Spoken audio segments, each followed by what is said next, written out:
Coming up on the ACSA legislative lunch break, Edgar and I will get you all of your latest news and information from the state capitol and CDE. We are 90 minutes out from the governor's announcement of the new masking guidance here in the state of California. Naj, a special edition of the legislative lunch break starts now.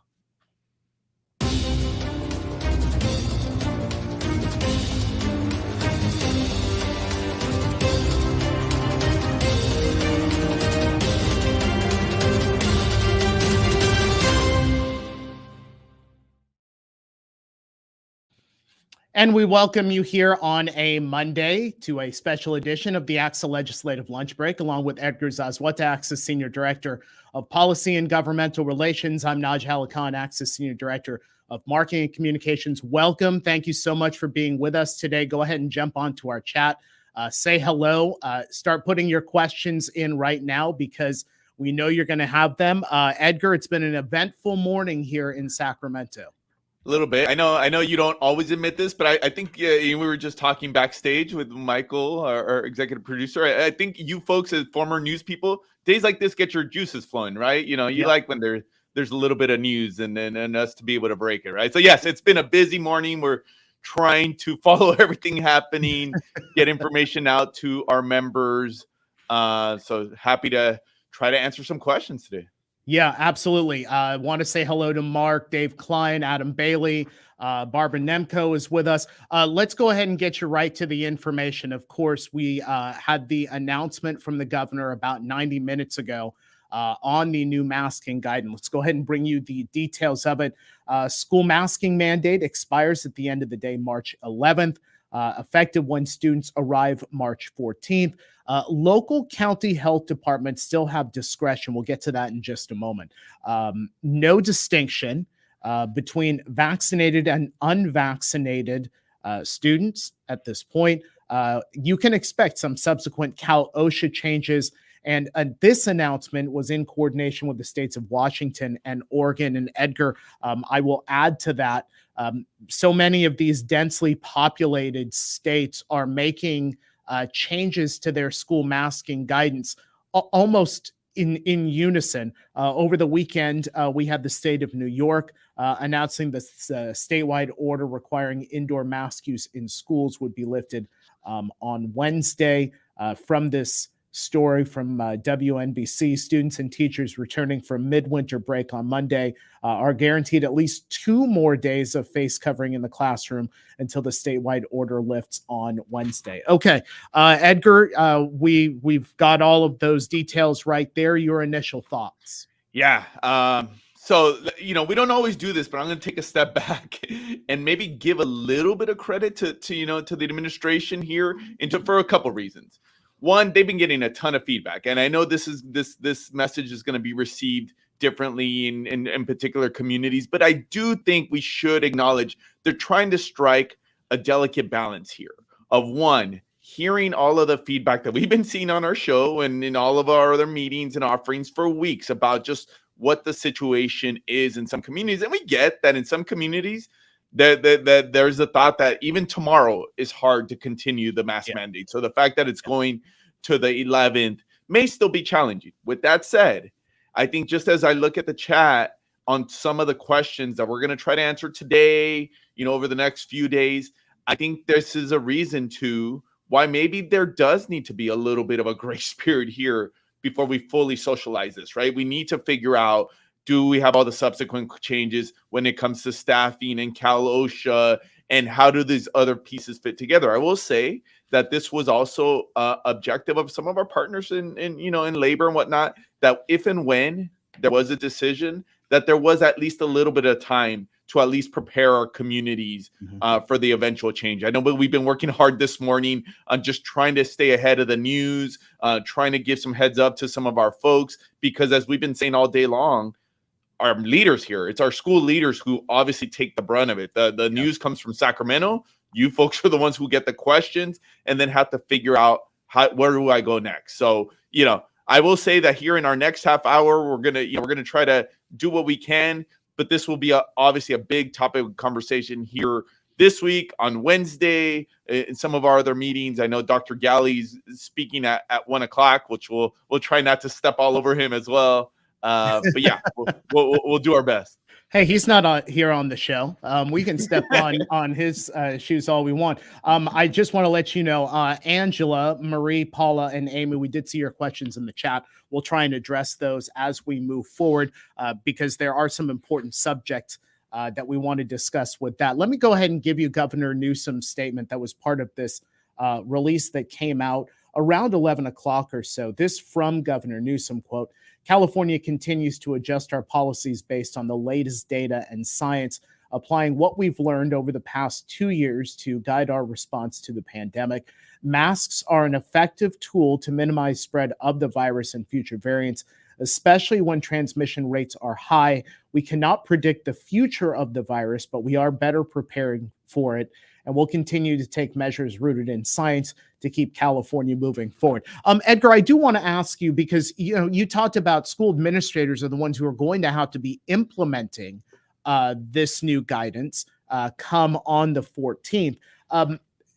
In New York, they literally, it seems like, gave school administrators like 3 days to get this figured out and get implemented. We've talked about needing a few weeks, and it looks like the governor's office was listening to that. Yeah, well, I think that I will acknowledge, and I've seen some of the statements in the chat. I think this is where there's varied perspectives around the state, and I think we need to appreciate that, right? I think there is some folks questioning, why isn't this in effect tomorrow, right? And I know some folks would much rather, some communities, and I'm sure some of you are going to hear that over the next few days. I think the rationale on why to wait, frankly, and I think we always anticipated when we heard this 28th date, we should have started a poll on what we thought the date was going to be. But, I think we had said around March 15th was likely the most likely outcome. And I think it's for a couple of these reasons that we stated.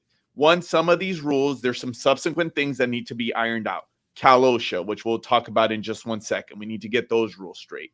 I think one of the messages you're going to hear, especially as Dr. Galley and the governor start going on the record here, taking questions from the press, one of the things they're going to underscore is that there is the ability for local communities to continue the mask mandate if they choose, right? So I think given that dynamic, I think they want to make sure that they give enough time for some of those local conversations to also take place. So I know there's going to be some difference of opinion here. Again, my analysis, given some of the, the various iterations that we thought may happen, is that, at least there was more prompt than some of the other discussions. I know there was other stakeholders who wanted a longer ramp up. I know in some communities we waited a long time, but hopefully we can, there's a clear pathway and it's unambiguous now, which is one thing that I think we should give credit for. Yeah, let's go ahead and bring in Dorothy Johnson, ACSA's governmental relations advocate. Dorothy's been focusing all morning and really for several weeks now on the school masking mandates and any guidance or changes that come with that. Dorothy, welcome to the show. Let me ask you specifically, because in the chat, we are seeing a number of questions related to staffing and OSHA rules. What do we know right now about OSHA rules, and what can we expect now that the governor's announcement has been made? Thanks, Naj. Well, we know that Cal OSHA is that third tier of guidance between what our students are seeing in the classroom and those educators, what the general public guidance is, and we have this additional workplace layer of guidance, which unfortunately has lagged behind, I want to say, some of the other requirements, mandates, and guidance. So we have heard we will get an update on Cal OSHA so that it more closely aligns with the other rules that are coming down, the other guidance that's coming down. I don't believe it will give us the same exact flexibility as the masking. So we were awaiting word from Dr. Galley, and then potentially in the next 2 weeks, right, as part of this larger rollout as local districts figure out their plan. I think Cal OSHA is going to be working with Department of Public Health to more closely align their rules so that we have more clarity moving forward. Hey, Dorothy, we're already getting a ton of questions. I'm sure it's the beginning, and this is the beauty of this show or some of our other offerings. Folks are going to throw out questions that frankly are going to stump us. Yeah. And then we're going to go try to ask the state officials, hey, have you thought about this, right? So one of the questions already come up. What about unvaccinated teachers, right? There was a lot of emphasis on testing, especially those of the unvaccinated. I know we're going to get a ton of questions. What does this do to the governor's plan from October to make everybody be vaccinated? So that's somewhat unrelated. So we'll put that to the side in a sec, and we can talk about that in a sec. But specifically on testing, on some of the pieces that are in place now, what do we know? How will this impact it as far as the information we have? That's going to be one of those, tune in for our lunch break and other information from ACSA. We don't have specific details on how that will all roll out. The only concrete thing we know right now, at 12:40 on this Monday, is that masking rules, the mandate will be lifted on Monday, the 14th, in 2 weeks. And we know there's a number of questions that then roll out for vaccinated, unvaccinated staff. Again, the testing, that's something that's high on our priority list to get some answers and get out to you all. Hey, Naj, one thing I'm going to point out, just jump ahead in there for 1 second, just because I think it's worth underscoring, and I think Dorothy said it, but we'll repeat it. The intent, and I can attribute this to senior officials in the governor's office that we've been in touch with today. Their intent on the Cal OSHA piece is that there is consistency, like Dorothy stated. There is some references there. So now, what needs to happen to make sure that all is that's the case, and from a legal standpoint, we're cleared away. But then the intent, I can say, is that this indoor mask mandate would also apply. The removal of the indoor mask mandate would also apply to employees. And one thing that you mentioned, and we'll give credit to our members because I think they did a good job of educating the policymakers that there's no distinction between vaccinated and unvaccinated individuals. In fact, they're actually the states moving in a direction where they're making some broader changes, even outside of schools, to not necessarily make that distinction anymore. So I think that is a key point. And I want to remind all of our viewers, we are on Wednesdays at 1 p.m., our regularly scheduled live and interactive ACSA legislative lunch break. So if you are not following us on Facebook, go ahead and do that, or subscribe to us on YouTube. Again, at 1 p.m. Wednesdays, live and interactive, much like you're seeing here. There is a question, Dorothy, that's come in from Angela Shaw, one of our loyal viewers, and I'll ask you specifically, will COVID close contact tracing still be in effect? Is this still in effect, or is this still something we're waiting to hear officially from Cal OSHA?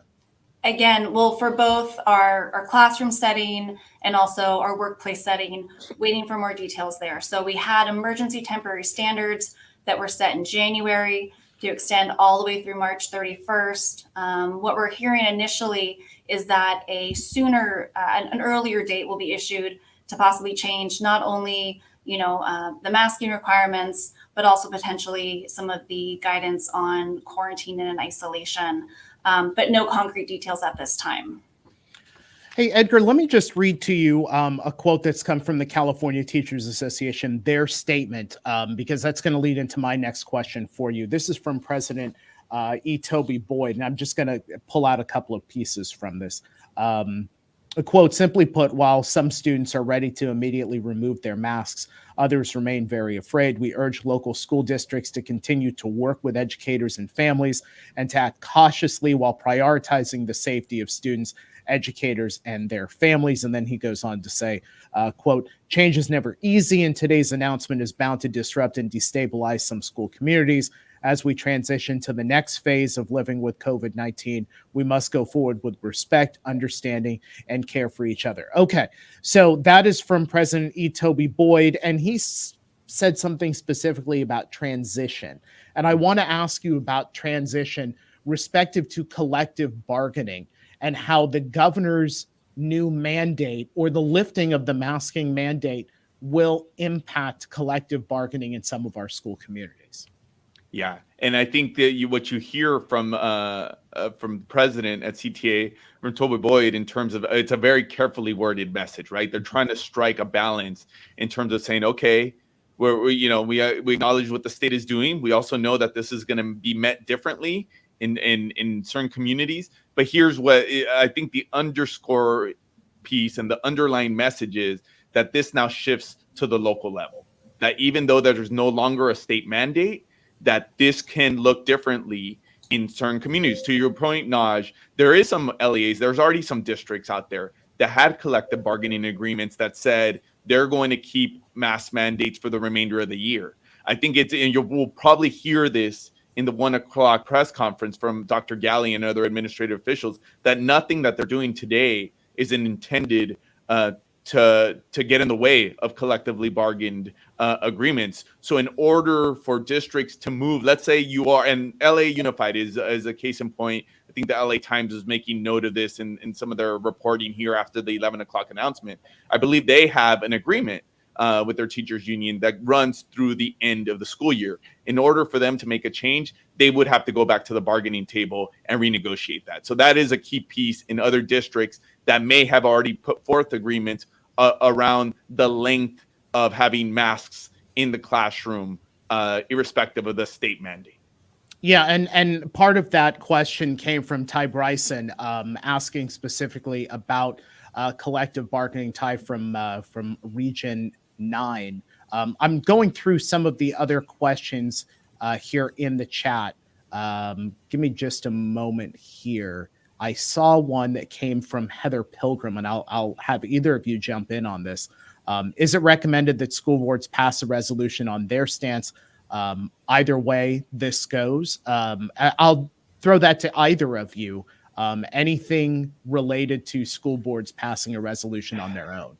Yeah, I don't know from a legal standpoint. We haven't heard that, but this is a good question and something for us to think about as we move forward in this week. About, is there any legal implications? Is there anything that a district should do even to protect themselves? I know we've been talking about potentially bringing in some legal resources, whether it be here or some of their other programming. But from first indication, just like some of the other requirements that have come into place and then expired, it's no longer a requirement after March 11th to have an indoor mask mandate. So really, the collective bargaining piece would be the piece that you need to look for. And again, Naj mentioned it, it was in the slide. There's the potential that some counties may decide to impose different rules, whether it be to continue to keep the mask mandate in place, whether to make a distinction between vaccinated and unvaccinated. That is no longer going to be the state rule. That's not to say that a local public health entity may go above and beyond. I think it is worth noting some of the news that may get overshadowed from what happened today, but the CDC actually put out some new guidance on Friday about their recommendations of where there should be indoor masking. And one of the key pieces there is that there was no distinction for schools. And as it related to California, I think the statistic is that about 70% of the state, they were recommending no longer needed to wear masks, or it shouldn't be a requirement, I guess is the better way to put it. But there was some counties, LA, Fresno, San Diego, I think to name a few, where the CDC was still recommending mandatory mask mandates, or just recommending indoor mask mandates. Mm-hmm. Now, the state went in a little bit different direction and didn't take the CDC recommendation verbatim. Dorothy, let me ask you this question. A reminder, folks, if you do have questions, go ahead and drop those into our chat. We're going to try and address as many questions or subjects as we possibly can. Dorothy, I think there might be a question out there about how the governor, how state public health, how CDE, whoever was involved in this, got to this point of March 11th and March 14th. I know that a number of our school leaders had asked about a metric. Do we know if there was the existence of a metric that had the governor and his team kind of pivot? Do we know that yet? We haven't seen that specific metric yet. And I think it really speaks to this new approach of allowing the local metrics, letting the county data really pave the way for what direction the mask requirements are going to go. So I think Dr. Galley during his 1 o'clock will talk about that in more detail. But at this point, there hasn't been a real threshold or level that was reached that prompted these dates and this time frame to be our next step forward on removing the mask mandate statewide. I appreciate that Amy Wynn Hernandez and I are literally thinking the exact same thing at the exact same time. So thank you, Amy, for that. Edgar, let me ask you Barbara Nemco's question. One of our loyal viewers, she asks, will the governor stick to his vaccination mandate on July 1st? This is an incredibly impactful question to all of public education. What are you hearing on that? Yeah, I know that's going to be probably a prime piece of the discussion moving forward. We can only say that today's announcement has not referenced vaccinations in any way. I think this is more of a political question, right? In terms of where do they go from here? If you think back to the plan that the governor's office put forth last week, a couple of weeks ago, in terms of their endemic plan, really, how do we live with COVID-19, even as they start removing some of these layers of mitigation, masking being one of them, they did underscore the importance of vaccinations. So there's nothing that leads us to believe right now that there's going to be a stark change in their approach in terms of what they had already announced going back to October, that at some point when the FDA does give full approval for the vaccinations in the respective age group, that would be a requirement. Now, some of this could change. I will say that they have started the rulemaking process, or at least the stakeholder process, where they're asking some of the school groups, they're asking some of the medical groups about things that they need to keep in mind if and when they get FDA approval. So that is still underway. I'm sure Dr. Gelly will get asked about vaccinations today, but right now there doesn't seem to be an apparent change from what the original roadmap was. Yeah, let me go ahead and reset the details of this if I can before we move to a couple of other questions. Of course, around 11 o'clock today, the governor made the announcement that school masking mandates will expire at the end of the day, March 11th, go into effect when students arrive March 14th. Local county health departments still have discretion about the guidance in their respective communities. There is no distinction between vaccinated and unvaccinated. Subsequent Cal OSHA changes forthcoming. Dorothy addressed some of that. And this announcement was made in coordination with the states of Washington and Oregon. Let me get to Holly Eads' question. Holly, our former president, a loyal viewer of our show on Wednesday. She asked the question, and I'll have either of you respond. How do school buses relate to the requirement to mask on mass transit? What do we know about transportation? Has that even been addressed at this point? This is one of the examples of when, we do this to share information. I think we also do this to get stumped and to go back and ask the question. I hadn't even thought about that piece this morning. Dorothy, have you seen anything on that front? No, only that, general public transit still maintains masking requirements, but they have not given us more specific direction as it relates to school bus transportation. So another great question. Yeah, our assumption is that if they do it consistent where they're still keeping requirements in other sectors, this could potentially be one. I'm sure we will get an answer here, especially before Wednesday. So we'll jump on that.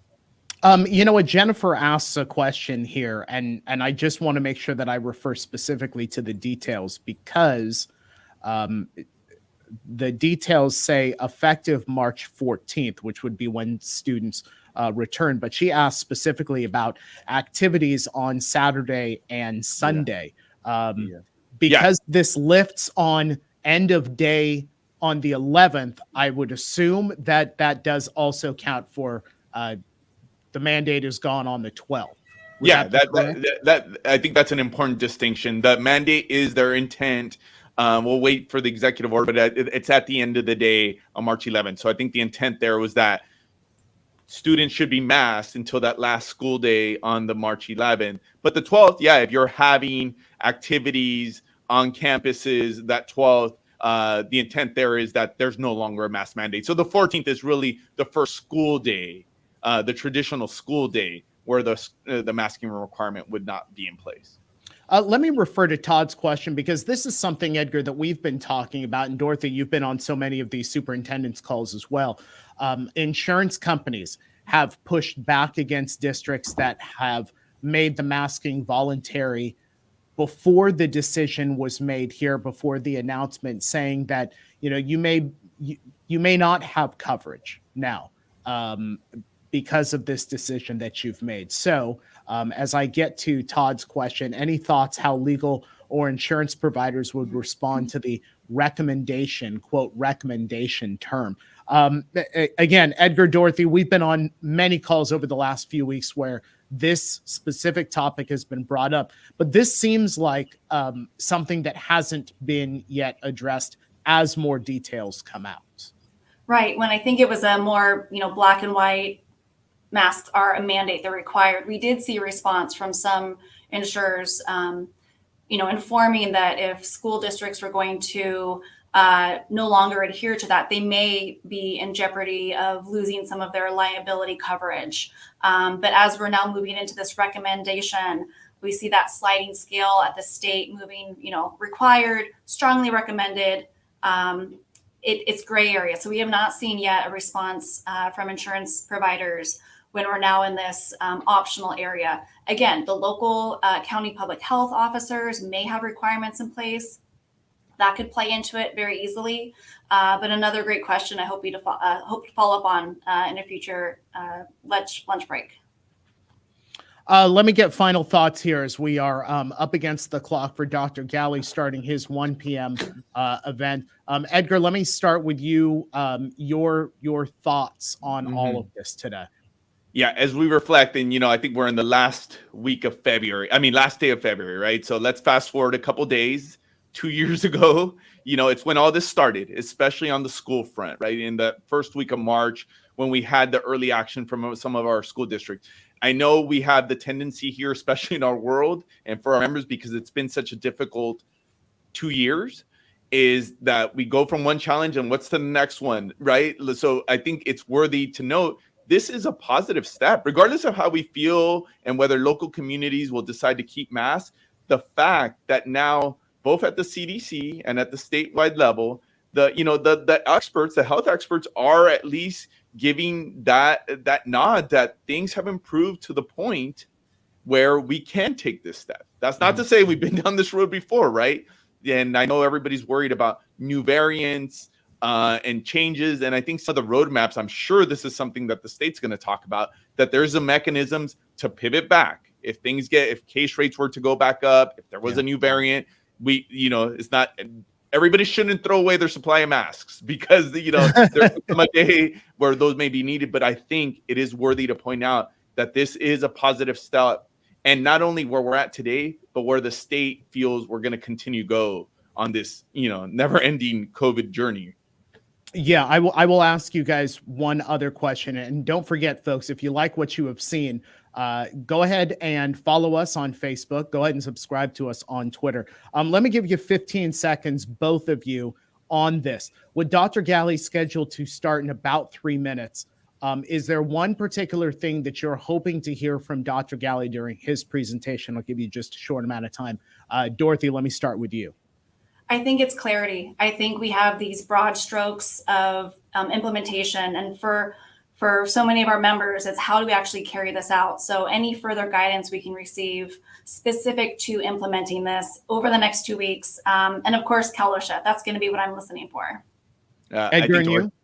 Dorothy hit it on the head, right? It's so many times the headlines are great. You see it on every newspaper. It's our folks who are obviously left to put this in place. Yeah. So I think the simplest, the most effective way to just make it simple, what's going to be the roadmap on the employee piece. I know we've gotten into question a little bit about, guidance and will there be other changes? So I think them being clear about where on the roadmap we are here in the next few days as we get past March 11th and even beyond that, I think that's the thing we'll be looking out for.